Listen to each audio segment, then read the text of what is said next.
Welcome to fandom. তো চলে এসেছি আবার একটা ইন্ডিয়ান ফুটবলের ভিডিও নিয়ে। আজকে কিন্তু খেলা নিয়েও বলবো, তাছাড়া অনেক কিছু হতে পারে। এখন টেবিলে প্রচুর চেঞ্জেস হচ্ছে, টপ 6 এর জন্য 6 নম্বর স্পটটার জন্য 4 জনের মধ্যে কিন্তু লড়াই চলছে, সেই সব নিয়েও বলবো। আর আগের দিন কিছু ইয়েলো কার্ড হয়েছে, মানে কালকের খেলা কিছু ইয়েলো কার্ড হয়েছে, সেটার জন্য কিন্তু পরে যে ওড়িশা ম্যাচটা একটা মেন প্লেয়ার মিস করবে সেইটা নিয়েও কথাবার্তা বলবো, সবকিছুই বলবো। তাছাড়া ইন্ডিয়ান ফুটবলে যা যা চলছে পুজো তোমাদের সব জানিয়ে দেবে।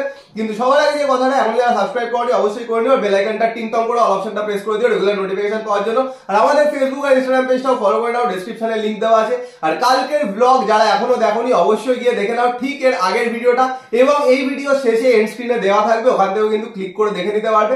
ব্লগেও কি বক্তব্য নিজেদের কমেন্ট কিন্তু করে জানাতে পারো। তো পূজার থেকে প্রথমে শুনুন।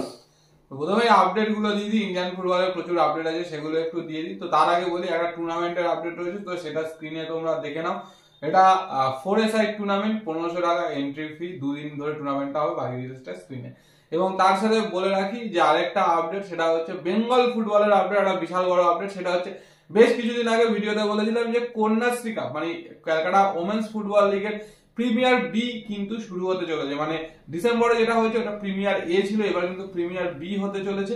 তো সেই প্রিমিয়ার বি এর কিন্তু দুটো গ্রুপে কোন কোন টিম থাকছে, টোটাল 15টা টিম পার্টিসিপেট করছে, এবং গ্রুপ বিন্যাসটাও কিন্তু হয়ে গেছে। এবং নারী দিবস মানে 8 মার্চ থেকে কিন্তু এই টুর্নামেন্টটা শুরু হচ্ছে। তো স্ক্রিনে তোমরা দেখে নাও। তাছাড়াও আমি বলে দিচ্ছি, কন্যাশ্রী কাপ প্রিমিয়ার বি তে গ্রুপ এ তে যারা খেলছে, দীপ্তি সংঘ, যুবক সংঘ, পুলিশ এসি, অল এয়ারলাইন্স, দুর্বার sports academy, Kolkata union youth footballers welfare এবং সুনস সকার স্পোর্টস একাডেমি। আর গ্রুপ বি তে আছে এসএসবি, মানিক ফুটবল একাডেমি, রামপুর মিলন সংঘ, অখিল ভারতীয় মানে এবিভিপি, বিদ্যুৎ স্পোর্টিং ক্লাব, ভাঙড় স্পোর্টস ওয়েলফেয়ার অ্যাসোসিয়েশন, জেবি পুর ওমেন্স ফুটবল অ্যাসোসিয়েশন। তো এই টোটাল 15টা টিম কিন্তু পার্টিসিপেট করছে। এখান থেকে কিন্তু দুটো বা তিনটে টিম কিন্তু কোয়ালিফাই করবে প্রিমিয়ার এ তে, মানে যেটা কন্যাশ্রী কাপ, যেটা ডিসেম্বরের দিকে হবে। সেটা নিয়ে কিন্তু এখন অব্দি আইএফএ তরফ থেকে জানানো নেই কটা টিম প্রমোট হবে।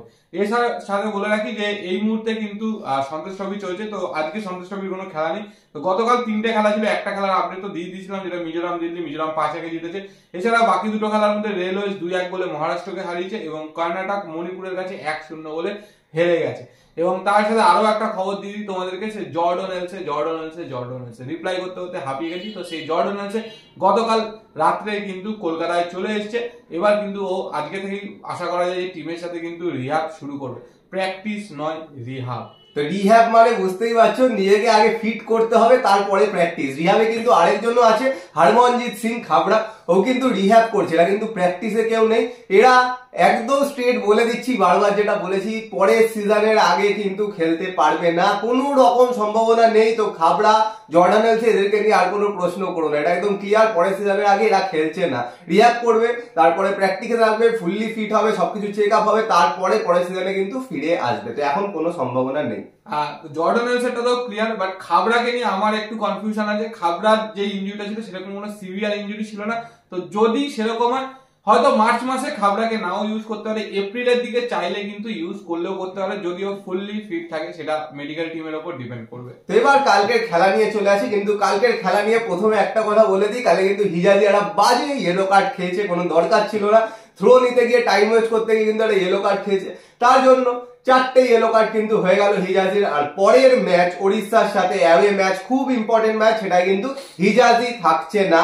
এবার সাউলের কথা যদি জিজ্ঞেস করো, সাউল কিন্তু প্র্যাকটিসে এবার নামবে, নেমে সবকিছু যদি ঠিকঠাক থাকে তবেই কিন্তু একমাত্র ওড়িশা ম্যাচে ইউজ করা যাবে।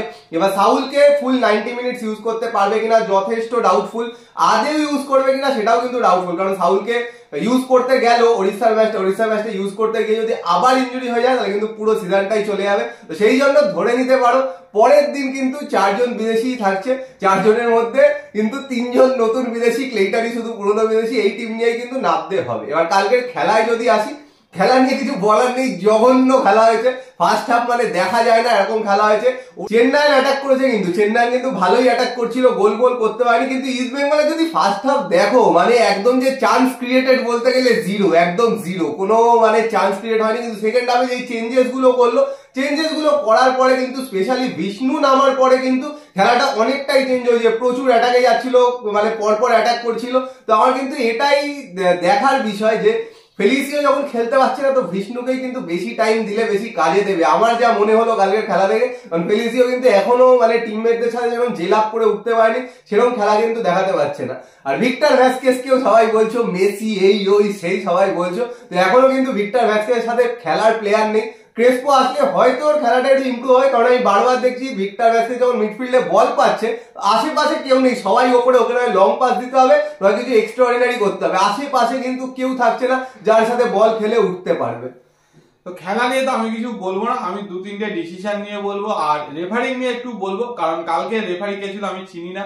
তো যাই হোক, কিছু কিছু ডিসিশন দিয়েছে সেগুলো তো খুবই বাজে। একটা হচ্ছে অঙ্কিত মুখার্জি যেটা ডাইরেক্ট এলবো চালিয়েছিল, ওটা রেড কার্ড অফেন্স হয়, বাট ওখানে কিন্তু কোন রকম কার্ড বা কিছু দেয়নি, এটা একটা। আর একটা অ্যাটাক ছিল ইস্ট বেঙ্গলের 3:1 অ্যাটাক ছিল, সেটা রেফারির পায়ে বল লাগে, তো সেই মুহূর্তে কিন্তু বলটা ইস্ট বেঙ্গলের প্লেয়ারদেরই পায়ে যাচ্ছিল, তো সেই ক্ষেত্রে অ্যাডভান্টেজ দেওয়া উচিত, বাট সেখানে কিন্তু খেলাটা থামিয়ে দেয় দিয়ে কিন্তু এটাও কিন্তু মানে রুলস অনুযায়ী যতদূর সম্ভব সেটা কিন্তু মানে অ্যাটাক হয়, তো সেই জায়গা থেকে এটা ছিল, এটা ইয়ে করেই কিন্তু কোয়াদ্রাত কার্ডটা খায়, চিল্লে ওঠে সেইখানে। আর কোয়াদ্রাতের কালকে 4টে কার্ড হয়েছে, আর 4টে কার্ড খাওয়ার ফলে কিন্তু কোয়াদ্রাতও কিন্তু পরের ম্যাচে বেঞ্চে থাকবে না, থাকবে হচ্ছে গ্যালারিতে। তো এইগুলো তো ছিলই, বাট এই জায়গাগুলো ছাড়া খেলা কিন্তু সত্যি কথা বলতে সেরকম কিন্তু খুবই বাজে খেলা হয়েছে, ছন্ন ছড়া খেলা। আরেকটা আপডেট দিয়ে দিই, সেটা হচ্ছে কালকে মাহেশ উঠে গেছিল, মাহেশের একটা হালকা ইঞ্জুরি ছিল, সেটা নিয়েও অনেকে হয়তো কনসার্ন বা অনেকে জিজ্ঞেস করতে পারো। তো আগেই বলে দিই যে মাহেশের ইঞ্জুরি কিন্তু সেরকম কিছু সিরিয়াস না, হালকা একটা ক্র্যাম্প মতো হয়েছে, তো ও কে নিয়ে কোনো চিন্তার কিছু নেই। তো রেফারিকে নিয়ে আমি কিছু বলতেই চাই না, কারণ আমাদের সামনেই কালকে হয়েছে, লাইন্সম্যান এদিকে ফ্ল্যাগ দেখালো, রেফারির দিকে তাকালো, রেফারি বললো ওদিকে দেখিয়ে দিল রেফারি হাত, লাইন্সম্যান সুন্দর হাতটা চেঞ্জ করে এই হাতে ফ্ল্যাগটা নিয়ে নিল। আর সেই জন্য রেফারি লাইন্সম্যান এদেরকে নিয়ে কিছু বলা মানে বৃথা, যে কোনো ম্যাচই হোক বলা বৃথা। আর খেলার কিন্তু একদম মানে কিছু মোমেন্টাম রেফারিদের বাজে ডিসিশনের জন্য নষ্ট হয়ে যাচ্ছে। তো এগুলোই তো কালকের খেলা নিয়ে বক্তব্য, কিন্তু খেলা যদি ইমপ্রুভ করতে হয় ইস্ট বেঙ্গলের তো অনেক কিছু কিন্তু দরকার, কারণ মিডফিল্ডে কিন্তু খেলাটা হচ্ছেই না, মিডফিল্ডে দুজন মিলে মাত্র খেলছে। আর সৌভিক চক্রবর্তী মানে অনবদ্য, কিছু বলার নেই, সৌভিক আর ক্লেইটন এই দুজনেই ফুল কিন্তু নিজের জান দিয়ে খেলছে। আরেকজন ভালো খেলছে সেটা হলো হিজাজি, কিন্তু সৌভিক আর ক্লেইটনই কিন্তু ফুল জান দিয়ে খেলছে। বিষ্ণুও খেলছে, কিন্তু বাকিদের মধ্যে কিন্তু একটু তাগিদটা একটু কম দেখা যাচ্ছে, যে সুপার কাপে যেরকম তাগিদ ছিল সেইটাই কিন্তু হারিয়ে গেছে। এবার বলে দিই ইস্ট বেঙ্গল কিন্তু এই মুহূর্তে 8 নম্বরে আছে। 4 জন যারা এই মুহূর্তে আছে 6, 7, 8, 9 এই 4 জনের মধ্যেই কিন্তু লড়াই। এই 4 জনের মধ্যে সবচেয়ে ইজিয়েস্ট যদি ম্যাচেস দেখো, 6টা ম্যাচ কিন্তু বেঁচে আছে, তার মধ্যে সবচেয়ে ইজিয়েস্ট যদি ম্যাচেস দেখো সেটা কিন্তু নর্থ ইস্টের আছে। নর্থ ইস্টেরই কিন্তু সম্ভাবনা সবচেয়ে বেশি, বা দেখা যাক বাকিরা কি করতে পারে। জামশেদপুরের খুব টাফ কিছু ফিক্সচার আছে, বেঙ্গালুরুরও খুব টাফ কিছু ফিক্সচার আছে, আর ইস্ট বেঙ্গলের পরের 3টে ম্যাচ কিন্তু খুব টাফ আছে। তো দেখা যাক, মানে খুব একটা হাড্ডাহাড্ডি লড়াই কিন্তু হবে, পয়েন্টের কোনো ডিফারেন্স নেই, 1 পয়েন্টে জামশেদপুর একটু এগিয়ে আছে, কিন্তু জামশেদপুর ম্যাচও বেশি খেলেছে, তো সেই জায়গাতে কিন্তু পয়েন্টেরও ডিফারেন্স নেই, তো একদম হাড্ডাহাড্ডি হবে লাস্ট 5-6টা ম্যাচ কিন্তু মনে হচ্ছে। তো দেখা যাক কি হয়, নর্থ ইস্ট উঠতে পারে না, ইস্ট বেঙ্গল উঠতে পারে না, জামশেদপুর না বেঙ্গালুরু, এই 4 জনেরই কিন্তু জায়গা আছে। তো ফাইনালি দেখা যাক আস্তে আস্তে কিরকম খেলতে পারে বাকিরা সবাই। তো এগুলোই আপডেট ছিল, এছাড়া মোহনবাগানের এই মুহূর্তে কোনো আপডেট নেই। অনেকে হুগোকে নিয়ে জিজ্ঞেস করছিল, তো হুগোকে এই মুহূর্তে তো রেজিস্টার করেনি, পরে যদি হামিলকে একেবারেই না পাওয়া যায় সেই ক্ষেত্রে হুগো রেজিস্ট্রেশন হতে পারে। তো যা আপডেট ছিল পুরো দিয়ে দিলাম, তোমাদের কি বক্তব্য কমেন্ট বক্সে কমেন্ট করে জানিও। আর ব্লগটা যারা এখনো দেখোনি অবশ্যই কিন্তু দেখে নিও, শেয়ার করো, ওখানেও কমেন্ট করে জানাও কেমন লাগলো। লোকজন কিন্তু কমই ছিল। আর এই ভিডিওটা অবশ্যই কমেন্ট করে জানিও কিরকম লাগলো তোমাদের খেলা। তো চলো এখনের জন্য টাটা।